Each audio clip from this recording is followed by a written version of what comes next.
अस्सलाम वालेकुम। आज हम इंतहाई अहम और सीरियस मसले पर बात करने वाले हैं जिसका ताल्लुक ख़वातीन की सेहत और ज़िंदगी से है। जी हाँ, हम बात कर रहे हैं एक्टोपिक प्रेगनेंसी की। ये एक सीरियस और जानलेवा मसला है जिसमें फर्टिलाइज्ड एग यूट्रस यानी कि बच्चादानी के अंदर इम्प्लांट होने के बजाय यूट्रस के कहीं बाहर अक्सर फिलोपियन ट्यूब्स के अंदर इम्प्लांट हो जाता है और वहीं पर ही बच्चे की ग्रोथ स्टार्ट हो जाती है। इस तरह की प्रेगनेंसी कभी कंप्लीट नहीं हो सकती और अगर इसकी बर वक्त डायग्नोसिस ना हो सके तो इससे मदर्स की जान भी जा सकती है। पहले नंबर पर है बर्थ कंट्रोल फेल्योर्स, जिसमें बहुत सारी खवातीन इंट्रा यूट्राइन डिवाइसेस यूज करती हैं ताकि प्रेगनेंसी से अवॉइड किया जा सके।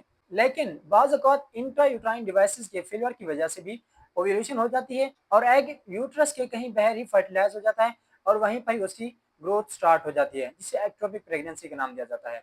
दूसरे नंबर पर पीकॉस यानी कि polycystic ovarian syndrome.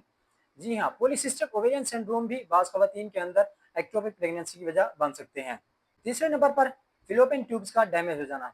C section surgery या फिर फिब्राइल रिमूवल की सर्जरी के दौरान फिलोपियन ट्यूब्स को कट लग जाता है। इससे फिलोपियन ट्यूब्स डैमेज हो जाती हैं और ओव्यूलेशन के दौरान जब एग रिलीज होता है तो वो फिलोपियन ट्यूब्स के अंदर ही फंस जाता है और वहीं पर ही उसकी फर्टिलाइजेशन हो जाती है। फर्टिलाइजेशन के बाद एम्ब्रियो फिलोपियन ट्यूब्स के अंदर ही ग्रोथ स्टार्ट कर देता है। इसके अलावा हार्मोनल इम्बैलेंस, स्मोकिंग और अल्कोहल भी एक्टोपिक प्रेगनेंसी की वजह बन सकते हैं। याद रखिए, अगर किसी फीमेल को एक दफ़ा एक्टोपिक प्रेगनेंसी होती है तो उसमें दूसरी दफ़ा एक्टोपिक प्रेगनेंसी के बहुत ज़्यादा चांसेस होते हैं।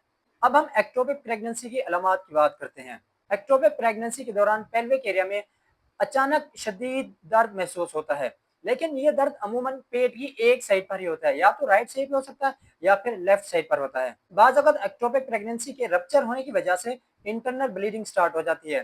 ज़्यादा ब्लीडिंग होने की वजह से पेशेंट को चक्कर आने लग जाते हैं, ब्लड प्रेशर कम हो जाता है। ब्लड प्रेशर कम होने से पेशेंट शॉक में भी जा सकता है। ये सब एक्टोपिक प्रेगनेंसी की खतरनाक अलामत हो सकती हैं। अब एक्टोपिक प्रेगनेंसी की डायग्नोसिस कैसे होगी? एक्टोपिक प्रेगनेंसी की डायग्नोसिस के लिए ब्लड टेस्ट करवाया जाता है जिसे बीटा एचसीजी का नाम दिया जाता है। इसके अलावा फॉरन ट्रांस वजाइनल अल्ट्रासाउंड करवाएं। इसमें देखा जा सकता है कि एम्ब्रियो यूट्रस के अंदर इम्प्लांट हुआ है या फिर कहीं बाहर पड़ा है। अगर किसी फीमेल के अंदर एक्टोपिक प्रेगनेंसी डायग्नोज हो जाती है तो सबसे पहले मरले में एम्ब्रियो की ग्रोथ को कंट्रोल करना होता है। एम्ब्रियो की ग्रोथ को कंट्रोल करने के लिए मेथाट्राइक्सेट के इंजेक्शन लगाए जाते हैं। अगर दर्द शदीद हो या फिर एक्टोपिक प्रेगनेंसी के रप्चर होने का खतरा हो तो लेप्रोस्कोपिक सर्जरी की जाती है, जिसमें कैमरे के जरिए ऑपरेट किया जाता है और बाज़ औक़ात फिलोपियन ट्यूब्स को भी बाहर निकाल दिया जाता है। इसके अलावा इमरजेंसी की सूरत में ओपन सर्जरी भी की जा सकती है।